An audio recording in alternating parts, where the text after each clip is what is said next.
This circuit is a simple PWM generator using an op-amp as a comparator.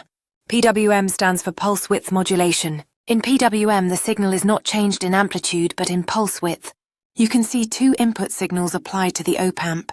One signal is a high-frequency triangular or ramp waveform, and the other is a low-frequency reference or control voltage. The op-amp continuously compares these two signals. Whenever the ramp signal is higher than the reference voltage, the output goes high. When the ramp signal is lower, the output goes low. This comparison process repeats continuously, creating a series of pulses at the output. These pulses form the PWM waveform shown on the oscilloscope. The reason two signals are applied is to control the duty cycle of the PWM. The ramp signal sets the switching frequency of the PWM, meaning how fast the pulses repeat. The reference signal sets the pulse width, meaning how long each pulse stays high. If the reference voltage is increased, the output stays high for a longer time, resulting in wider pulses. If the reference voltage is decreased, the pulses become narrower.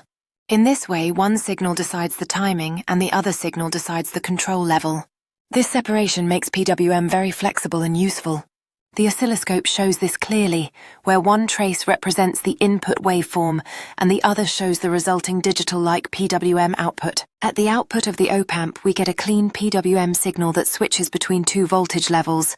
Even though the output looks digital, it actually carries analog information in the form of duty cycle. This is why PWM is widely used in power electronics and control systems. By changing the duty cycle, we can control motor speed, LED brightness, heater power, or audio amplification, efficiency. If this PWM signal is passed through a low-pass filter, it can also be converted back into a smooth analog voltage. This circuit is a fundamental example that helps understand how PWM is generated and why comparators are commonly used in real-world PWM controllers.